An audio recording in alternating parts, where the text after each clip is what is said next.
Welcome to As I Live and Grieve, a podcast that tells the truth about how hard this is. We're glad you joined us today. We know how hard it is to lose someone you love and how well-intentioned friends and family try so hard to comfort us. We created this podcast to provide you with comfort, knowledge, and support. We are grief advocates, not professionals, not licensed therapists. We are you. Hi, everyone, and welcome back again to As I Live and Grieve. We have a great guest. I know you hear me say that every week, but it's true, isn't it? We have great guests. With me today is Deva Joy Gouss. I hope I pronounced that correctly. Deva Joy, thank you so much for joining me today. I'm so glad to be here with you. Great. Before we get started on our topic, which of course centers around grief, would you just give our listeners a little bit of your background, please? Yeah, I'm a psychotherapist in private practice in Atlanta for over 35 years now. And I wrote a book on grief in this last decade because it's the thing that's most in my practice. I think everyone is confronted with loss and grief, and as well as it being a big theme in my own life. And we lead workshops around grief. Yeah, grief seems to be trending, trying to get it to be a more comfortable topic for people to talk about.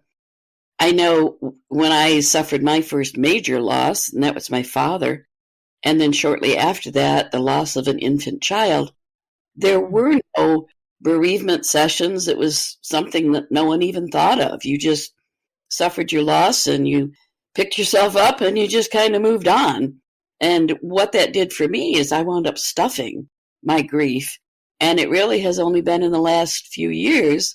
I lost my husband 5 years ago. And it's really been as I've been dealing with his grief from that loss that these other waves of grief have been coming back now. And I'm finally, after decades, literally decades, dealing with those two major losses in my life. So grief became very, very important to me, hence the podcast. So today we're going to talk about grief, is some phrases that I think you have coined, maybe in your practice or in writing your book. And I want to talk about those as well as talk about your book, which I have read and loved. First of all, I loved the title, Rearranged, Never the Same. That is so appropriate. It's so descriptive of what you become when you suffer a major loss in your life. It really is. It's really true. We're never the same. And No. and it's so difficult because we look like we're the same. You know, when we like show up someplace, we look the same. You can't see the huge amount of pain Exactly. that's happening. And you've experienced a lot of loss. And I just want to like first respond to that and how Thank you. one loss brings up all loss. So It I can does. see how the loss of your husband just has unpeeled all the other It layers. has. It has all the layers. And fortunately, I am surrounded by, well, first of all, I have two wonderful daughters. One who geographically is very close to me as well and kind of was my nurturer after the loss of my husband. She would check on me frequently, whether a phone call or just a text message or something. And she was very, very watchful over how I was doing. Mm-hmm. And then she mentioned even that once I said to her, I felt like I was redefining my life. She said at that point, she knew I was going to be okay. Right. And you make an excellent point there because not only are we grieving the person that we have lost or animal or whatever we're actually grieving, we're grieving our identity, our life, our Absolutely. lifestyle. There's every single thing about ourselves when we lose someone close to us changes. Absolutely. And that brings me to one of the first phrases. I think it's a chapter title. It's certainly a topic in your book, that the whole, WHOLE, includes the whole, HOLE. Could you explain that to our readers? Yes, yeah, I've always loved the word whole and wholeness. But it Mm-hmm. wasn't until I was in my own experience of grief, experiencing that whole, HOLE, that I recognized that the word whole integrates and incorporates and internalizes the whole. And that to me, this really gave me some relief that I didn't have to heal that hole inside of me where my beloveds are, Right, but right. that it gets integrated into my sense of being. That forevermore, when we lose someone and lose people and animals, etc., that is part of ourselves, and the loss, the love, and once again rearrange. So it's, yeah, I think it's very important for people to recognize that, yeah, I don't have to, it's not like something I have to get through and it's gonna like be over one day. It's not Right. over. When we grieve, it's always part of our beings and it becomes Absolutely. part of our wholeness. Yeah, absolutely. Very eloquently said. Thank you. That whole within the whole, or keeping the whole with you, whole includes the whole. That's the right way to say it. I really enjoyed that. I enjoyed the image, even. I mean, for a minute, I almost thought of a donut and how the whole of the donut is within the whole donut. So that was just my little visual Yes, image of that I love concept, that. and I love that. Another phrase that you used in the book, you didn't call it a grief journey, you called it a grief tunnel. Now, what's the difference between the two, and why did you use the phrase grief tunnel? Well, actually, I use the word grief channel, Channel. You're right, channel. the grief channel. And um, really it came from my own experience of grief that once being in grief, I just saw everything through the lens of grief, and it just seemed like Mm-hmm. I was on that channel. I was seeing, everyone I saw, I was like, we're going to lose each other. You're going to be experiencing great grief. I, Right. I went on a plane, I remember, in the middle of my grief, and I just looked around at all the people and I just saw all these skeletons.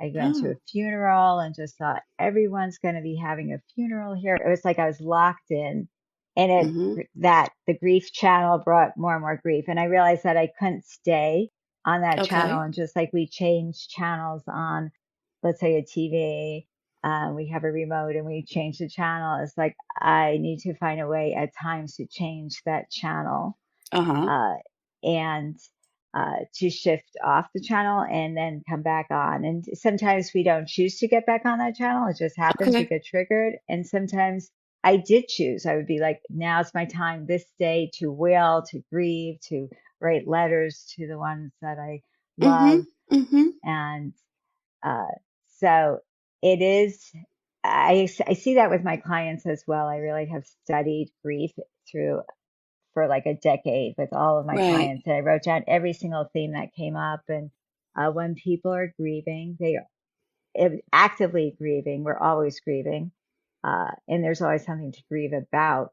But it is a channel. It is like we're in something and we Right. are seeing through that lens. Right. Again, it must have been my visual image that thought tunnel. But and maybe I was thinking of my own grief as well, and how sometimes I felt like it was in a tunnel. But channel is very appropriate as well. It's tunnel is too, though, right? And that, I think it's a tunnel that we keep going through. Right. It's not a tunnel and that's what I really want to clarify, because a lot of clients will think like, oh my gosh, when is this going to end? And it doesn't, Exactly. grief doesn't act No. that way. So No. it's like we revisit that tunnel then, Exactly. and it's dark Exactly. and you can also see some light. And Yeah. Yeah. But you have to look forward to see the light. And I guess that's one yeah, thing I like about the tunnel image is the light is ahead of you. It's not behind you. There's more darkness behind you. right. A lot of people in grief can't see the light, but it No. depends, right? And I think it's really important that people don't feel bad about themselves if they can't No. see the light, No. right? You just have Because to be patient. Be that patient is the with yourself. nature of grief. Absolutely. Yeah. Absolutely. I couldn't agree more. And that leads me to what I thought perhaps was one of the best tips in your book, or at least I perceived it that way, when you talked about bracketing.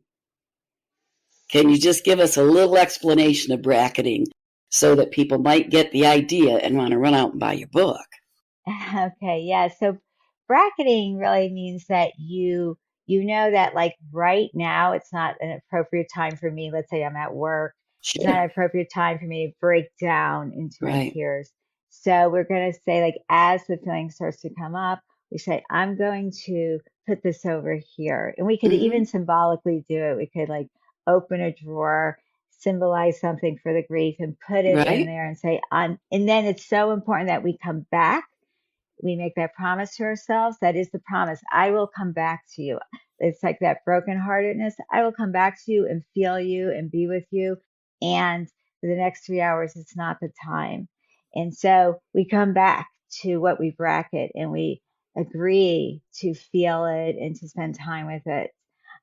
So it's not stuffing, as you were talking about Exactly. earlier. It's like I'm just putting it to the side right now, and I Right. will come back to you and we come bring it. Yeah. So that to me was a great image as well. And I did think about sitting at a desk at work and, I didn't think about opening a drawer, but actually setting it aside in a to-do pile, but a to-do Mm-hmm. pile that's not a priority at the moment. Mm-hmm. Doing that, if you manage to do that and talk yourself into a method or a routine for yourself that works, that will allow you to do what we all strive to do, and that's maintain our composure and not break down and not have it visible to others that we're struggling, because we just don't like to do that in public. That for us is a very private thing. So, as you Right. say, you're not stuffing it because you promise yourself you're going to go back to it later. Right. So, as a therapist, I have people enroll things often to represent different parts of themselves or things that Okay. are going on. So, it's often like this little kid inside of us that's just Uh-huh. endlessly crying. So, I will tell someone to enroll like a stuffed animal or something and to Ah, put it in a very sweet place, like say on your bed with a blanket, with another little like a stone or whatever, something to comfort yeah. it. And you could think of that part of you in a safe place, Mm-hmm. and then you go back to it and you de-enroll it, but you bring it back inside. Right. And that's very effective. And I want to say that if the grief does come up in the middle of some place, it's Right. okay, Well, to just sure. say, people would say when I was screaming, they would say, how are you? How are you? And I would just say one word, grieving, because it says everything. Great response. Great response. Instead of that very false, I'm fine. Just let them know Yeah. you're grieving. Grieving. And that covers everything because Sure in does. under grieving, we feel every single feeling there's to be felt, I believe. Absolutely. And the whole thing is to keep giving permission to it. Uh-huh. And as I also have, one of my chapter heads is that grief is not linear. It really does, it comes, we get It's triggered, it yes. spirals Yes. around. Sometimes, and our heart can Yes. feel like, oh my gosh, this just happened. And people judge themselves, which is not fair. So I remember sitting with a client and she was grieving and she said, well, she reports and she goes, I had a better week this week. I did better. And I said, what does that mean? And she said, well, I didn't cry. And I was like, maybe we could just say you had a week that you didn't cry versus it being a A better better week, week. Right. because next week you'll perhaps cry. And we don't want to say you're doing worse. It's just, this is how the grief is showing itself right now. And Right. then right now and right Right. now. Right. Wow. That's a very profound topic about the better and the not so better. And I love that way to reframe it as a positive experience instead of focusing on that possible negative. That's great. Now, in your practice, you have listed on your website many different modalities or techniques that you use. I saw EFT, which is finger tapping, correct? Mm-hmm. and I saw a variety of them. Could you just kind of summarize some of the modalities that you'll use to help people in your practice? Sure. Well, I'm most proficient at psychomotor therapy, and it's a type of experiential work where, once again, it's like sacred ritual. You put out certain things that you're going through into 3D and you make a change in it in some way, and then Okay. you bring it back inside. And we do that in group therapy a lot, where people make enrollments and perhaps ideal parents will come in or containment figures, protection figures, and that gets Okay. internalized. So that's one area. The tapping is yes. uh, Other areas are brain spotting and EMDR, which is uses the eye movement work, as well as accelerated resolution therapy, uh, and that works with metaphoric language and imagery, and we go through what's giving us all this difficulty, and then we rework it through imagery and eye movement. Uh, so, and energy medicine work, I like people to bring their bodies into it because we just keep things between our ears, Mm-hmm. up here locked in our heads. It doesn't Mm-hmm. move nearly as well as if we are working through things in our body. And actually, on my website, there's like 25 videos that are 1 to 3 minute long of energy medicine exercises that I have Oh, learned or made up, that really help to relieve anxiety or depression or lift energy, so that you feel less tired or more focused because we could get pretty foggy at times. So that's there for anyone to use. I was just going to say those are freely available as a resource to people that visit your webpage then. Yes, they That's are. great. That's great. Yeah, to look at a 1 to 3 minute video and get some relief. That would be wonderful. I'll have to check those out myself and maybe Yeah, send a please few do. people out for the anxiety one. Anxiety seems to be also trending. Um, Yes, Thanks it's to the definitely trending. pandemic, I believe, but I think it's trending. It's either that or it's just becoming more recognized, and people are more Exactly. aware that this is why they have stress. It's because of their own anxiety or something like that. Well, I also think that we're just so much more aware of what's happening, not just in our own lives, but all around the globe and through the internet, obviously, and social media. So I think it does bring up a lot of anxiousness. Not Yeah, only do people compare their lives to other people's sure, and then they feel less, sure, but also just the pain and suffering and climate crisis and all the things that we're all going through. It's like, well, you would have to almost be not in your body right. to not have some anxiety and grief about what's happening. Right, and that's a perfect segue because I wanted to also bring up two areas that you're very passionate about, and one is climate change. And it's natural that many of us grieve for the state of our world and the state of the weather and the climate, um, and in all of that. And I have mentioned before on my podcast a book by Francis Weller that talks about the five gates of grief, and grieving for the world is one of those gates. So we are actually going to have Diva Joy back another time and talk more fully about eco anxiety. I love that phrase. And then you also have a passion for our animals that are without homes, our animals that are in rescue shelters. So talk a little bit about either or both of those passions, please. Okay, well, thank you because they're the center of my heart. And it also, my love for animals and not only domestic animals, but wildlife. I Mm-hmm. think when we open ourselves up, there's all this company. We have Right. connection with everything and we are truly connected. We are truly one. Our atoms are truly intermingling.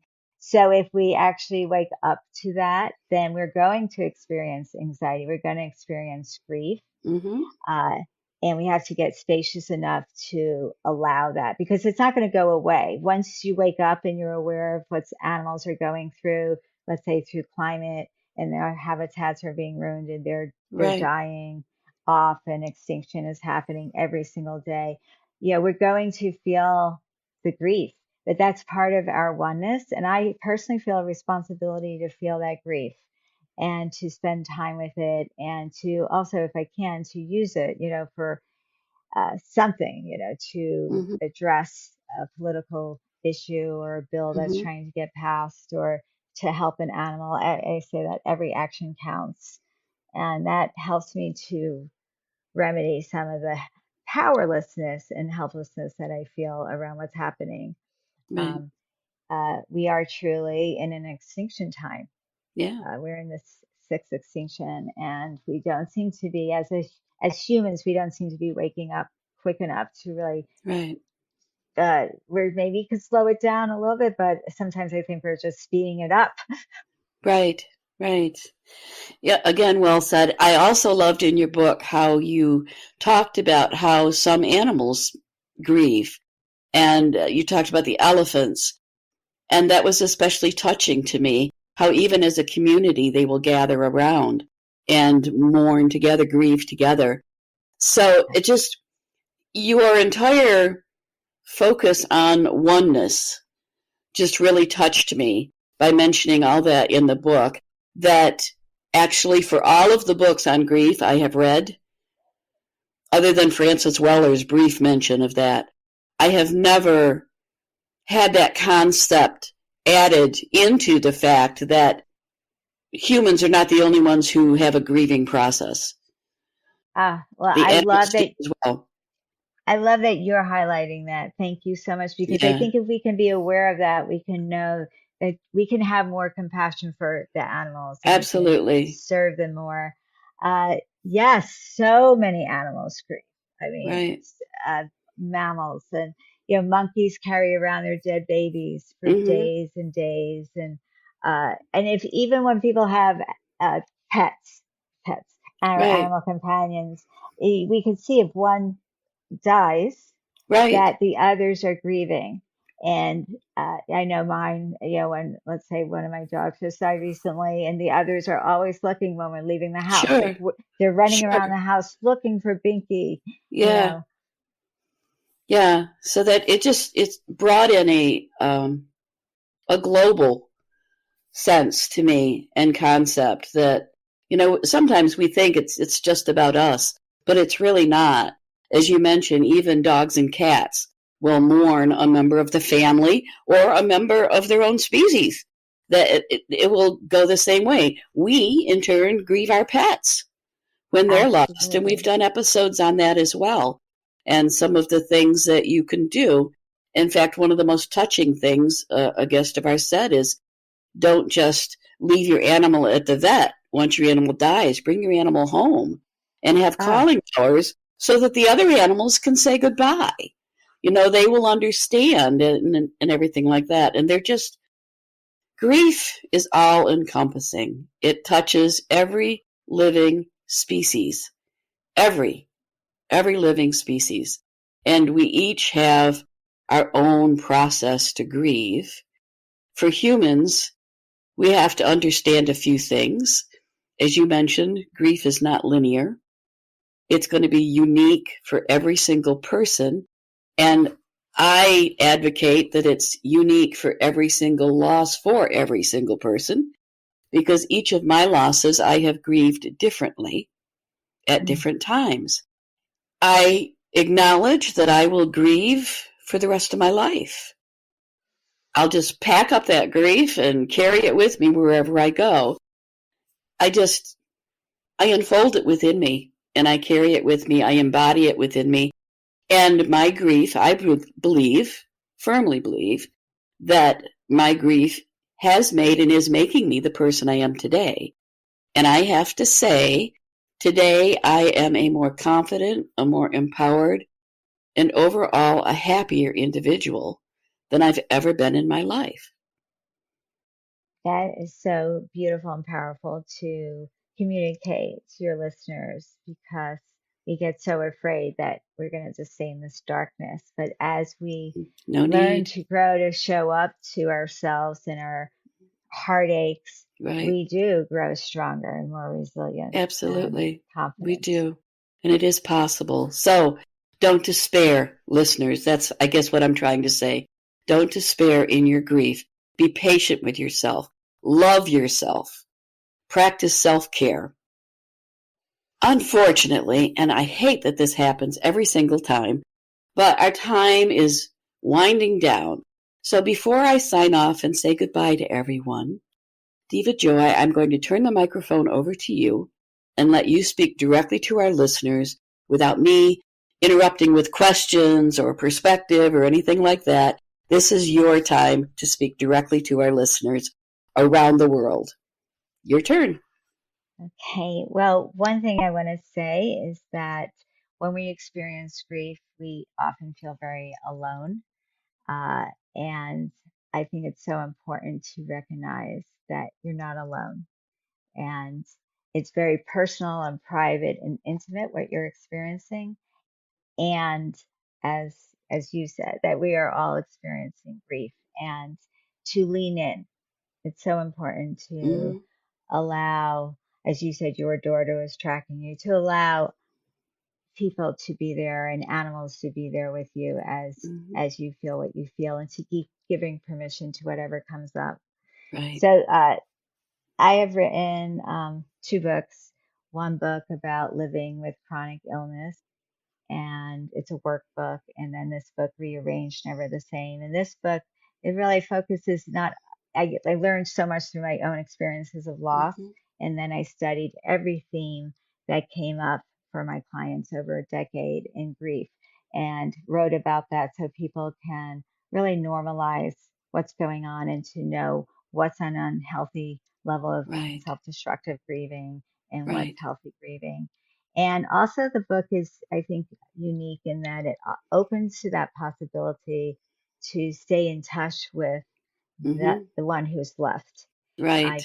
personally don't believe relationships end, and Mm-hmm. I do believe, and I didn't when my mom transitioned. I was like, I don't want to just have our memories. I Right. want to stay in current relationships somehow. Energy doesn't die, so how do Right. I open to that possibility?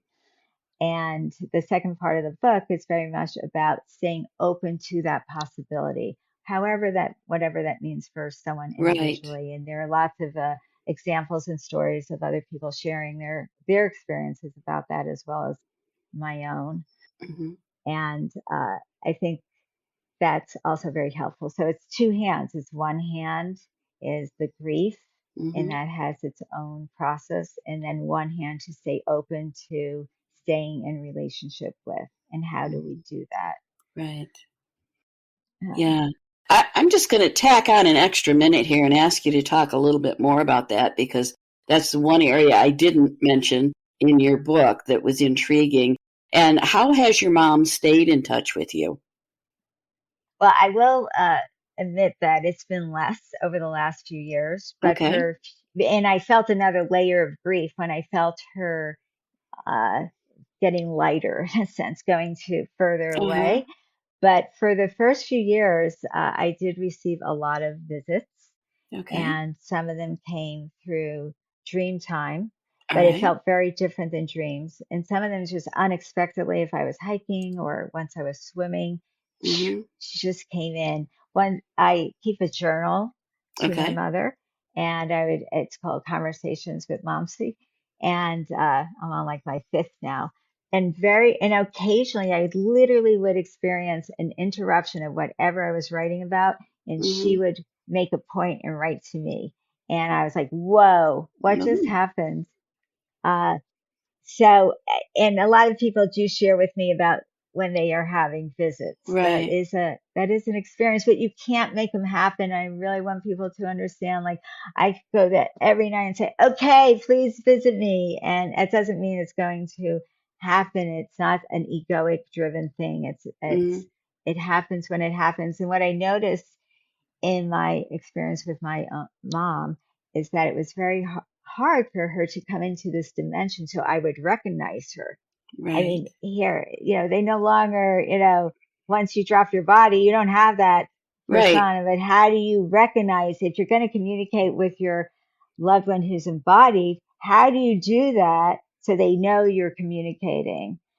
Mm-hmm. And that's so I could feel the effort from my mom's soul to appear in Okay. a way that I would know she was communicating to me. Okay. So it's being open and paying attention. I was just going to say that is the magic phrase, be open to it. Hmm. Be open to it. Yeah. Yeah. So if there's something unusual or a different feeling that you have, even a little tingle or something, just be open to the fact that that may be an attempt to reach you. So be open to it. Allow it. Maybe sit quietly, even close your eyes and just give into it, lean into it, as you say. Exactly. For Yeah. me, I made the declaration that I absolutely know I'm still in relationship with uh, my mom. I'll use her for Okay. an example. Others have left too. She's a soulmate. So I'm still in relationship. I know it. I carry that as a knowingness, Mm-hmm. and I do have conversations. I do listen for Right. the guidance, and even have moments of really enjoying or laughing of like, Yeah. you're accessorizing right now, or something Right. like that. That like Right. connectivity. Right. Interesting. Yeah, and it's such an exciting part of it to me. And it's no secret on the podcast. I always say that I'm a huge skeptic, but I have to say sometimes some things happen that are just not able to be explained. So if you are open to things, who knows? Yeah, Yeah, don't let your I think. skepticism rule it out. Yeah, Okay. I think it's very important that we honor that obviously the one we love is gone, that that body's not there anymore. Yes. We can't touch. And energy is energy. It Yep. doesn't die. So follow that too. Absolutely. Good words. Again, everything you've said in this episode has been very eloquently said, and I so appreciate that. I'm a writer, so I love words. So it's very important to me, and I always go back and listen and re-listen to the podcast again, because sometimes in the process of interviewing and discussing, sometimes I miss little pieces here and there. So I love to go back again, and that's one of the great things about having it recorded. So now it really is time that I must sign off and say goodbye. I do want to say to our listeners that you would be very well rewarded for purchasing and reading Deva Joy's book, Rearranged, Never the Same. She goes through the process, she clarifies, she has phrases she uses. She talks about her mom and a relationship that continues with her mom. So if there's anything that has intrigued you, I suggest you do one of two things, or you do both of two things. One is buy her book, and the second is go to her website, which is healingheartcommunications.com. And we will also include her contact information, her website, and everything in the podcast notes and also on our website. So, listeners, you know what I say. Self-care is very important. Patience is a part of self-care, and the best way to move forward through your grief is by taking care of yourself. Being open, just treasuring yourself, love yourself, and come back again next week as we all continue to live and grieve. Thank you so much for listening with us today. Do you have a topic that you'd like us to cover, or do you have a question from one of our episodes? Please email us at info@asiliveandgrieve.com and let us know. We hope you will find a moment to leave a review, send an email, and share with others.